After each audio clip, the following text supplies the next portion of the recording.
బయటికి వచ్చిన చాకో ఇల్లు పొలం అంతా అమ్మేసి అంగమాళిక దగ్గర ఉండటానికి వెళ్ళాడు.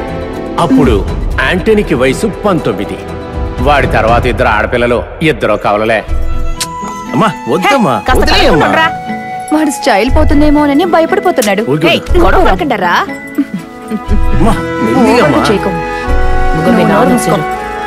ఏంటి నాన్న ఏదో తొందరగా వచ్చాడు కంపెనీ నుంచి? సరిగ్గా కళ్ళు కనపడడం లేదు. ఏమైంది? ఆకలి బాగా ఎక్కువగా ఉంది. రండి, ఇదిగో వీడి తల్లి బాగా మసాజ్ చేయాలి. నేను భోజనం పెట్టొస్తాను.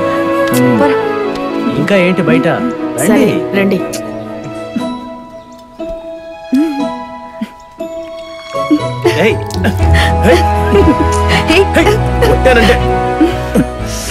ఊరు వదిల్లా గాని చాకో వదలలేదు.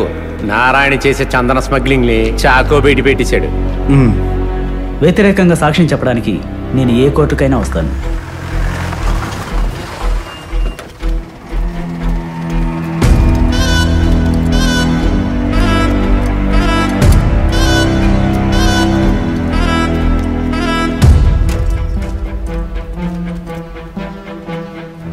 ఇరికించావు కదరా?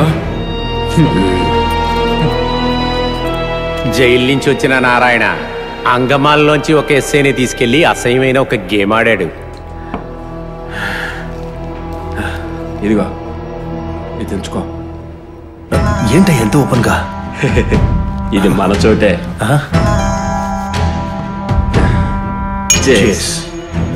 వాళ్ళని రమ్మను.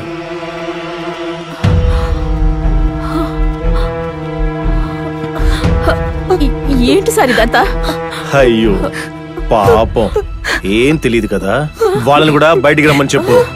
పిలు.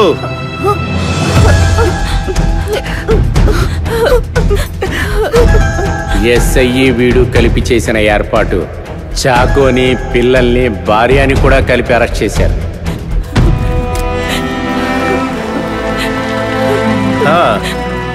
అదిగో వచ్చాడుగా ఓనరు.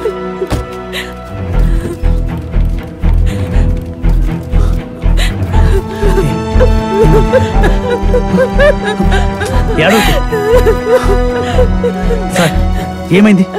ఇలాగే నువ్వు గొప్పడవయ్యావా? ఎలా? నీ పెళ్ళాం బిడ్డలతో వ్యాపారం చేసి ఇంత గొప్పోడేవయ్యావని ఇప్పుడే తెలుసుకున్నా. నా పిల్లలు వదిలేయండి సార్. ఆ రోజు యాంటనీ అక్కడ లేడు. ఇంతకు ముందు జరిగిన స్మగ్లింగ్ కేసులో చాకో వాణ్ణి నా దగ్గరికి పంపించాడు. యాంటనీ, రేపు లాయర్ని కలిసి దిమ్మని నాన్నగారు చెప్పారు. లోపలికి రారా. ఆ మరుసటి రోజే పేపర్లో వార్త పడింది. విభచారం, వ్యవసాయి భార్య పిల్లలు అరెస్టు.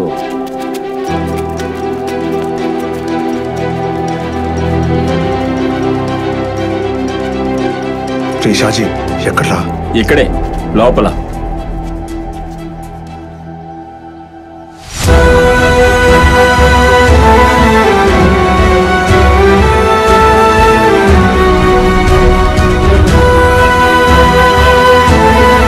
పేపర్లో వార్త వచ్చిన ఆ రోజు రాత్రి చాకో కుటుంబం మొత్తం ఆత్మహత్య చేసుకున్నారు. నేను ఆ వార్త విన్న వెంటనే యాంటనీని తీసుకొని బాడీలు తీసుకుంటానికి ఆ ఊరికి వెళ్ళాను.